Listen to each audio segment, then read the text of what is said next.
Não? Ruim? Bem-vindo ao meu IGTV, né? Até que enfim.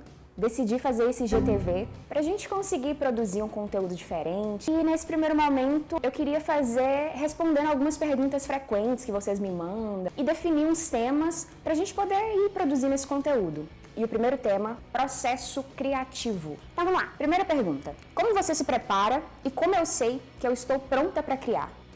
Eu não sei se a gente se acha pronto para criar. A ideia é começar fazendo. E as coisas elas vão fluir à medida que você vai tendo experiência, que você for testando e errando. Você nunca vai se achar pronto e 100% acabado para poder começar a fazer alguma coisa. É começar e meter bronca. Segunda pergunta: como iniciar um processo criativo? Como estruturar as ideias? Por onde começar? Começa por referência.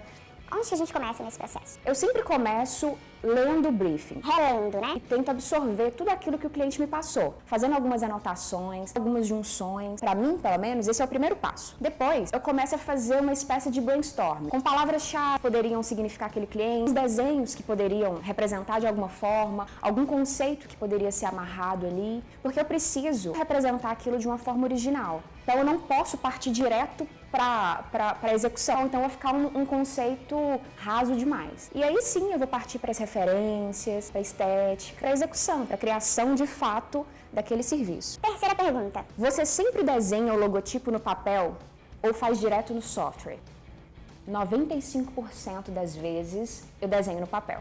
Quarta pergunta: como você define a tipografia e a paleta de cores de cada projeto? Acho que a primeira coisa é a gente entender que existe um estudo de tipografia e existe um estudo de cores. A gente não vai saber qual a melhor tipografia ou qual a melhor paleta de cores se a gente não souber sobre cada um desses conceitos. A primeira coisa é estudar sobre isso para aí sim você conseguir aplicar no seu trabalho. Não adianta eu chegar aqui e falar, olha, amarelo e vermelho é para coisas que dão fome. Porque não é assim que funciona, não é uma receita de bolo. A gente precisa saber qual a sensação que as cores trazem, como funciona a construção das paletas de cores, a tipografia, como elas se expressam, porque a tipografia tem personalidade, como combinar a tipografia, para aí sim a gente começar a ter consciência de como aplicar no nosso trabalho. Quinta pergunta: como saber se a tipografia está combinando com tudo no final? Tem algumas coisinhas que dá pra gente saber se está funcionando ou não. Se o seu visual, ele traz uma sensação mais leve, mais tranquila, a tipografia precisa acompanhar essa mesma sensação. Isso não quer dizer que você tem que usar uma tipografia cursiva. Não é uma regra. Não existe. Tipografia cursiva é feita para... Não é assim. Uma outra coisa, se você for criar um logotipo e precisa que a tipografia combine com esse logotipo de alguma forma, é interessante ficar atento nas espessuras. Se a espessura do logotipo for muito grosseira e a tipografia for muito leve, pode ser que eles não casem. Não gosto muito dessa palavra. Pode ser que eles não se deem muito bem. Fica parecendo duas coisas distintas, sabe? Sexta pergunta: como ser criativa sem deixar de ser produtiva no dia a dia? Então, Ana Paula, como é que responde essa pergunta? Não sei. Fala pra gente, no próximo episódio a gente apresenta.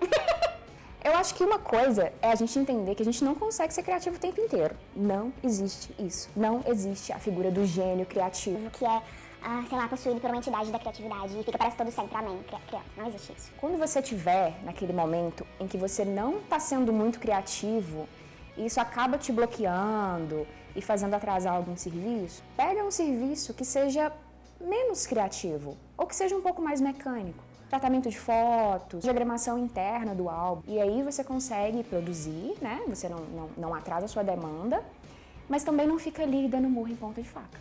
Sétima pergunta: na fase de experimentação, quantas variações devo fazer? Eu faço milhões de testes. Muitos. Até chegar num resultado que me satisfaça, que eu acho que consiga levar o conceito da empresa, enfim. E você só adquire isso com a experiência. Eles falam que a mania do design é nunca saber quando chega, né? Só com a experiência você vai saber quando já tá na hora de parar ou quando ainda falta alguma coisa. Então, ó, fazer. Errar. Pergunta número 8. Como faço para padronizar um processo de criação? Eu não sei se precisa ter um padrão para um processo de criação, mas é legal você estabelecer algumas etapas. Porque também não adianta você ir na frente e voltar, você não vai otimizar o seu tempo desse jeito. Então é interessante você estipular algumas etapas, mas eu não vejo nenhum problema em você reconfigurar essas etapas no seu processo criativo. Pergunta número 9. O que fazer quando a pessoa não se acha criativa e acaba tendo um bloqueio para criar?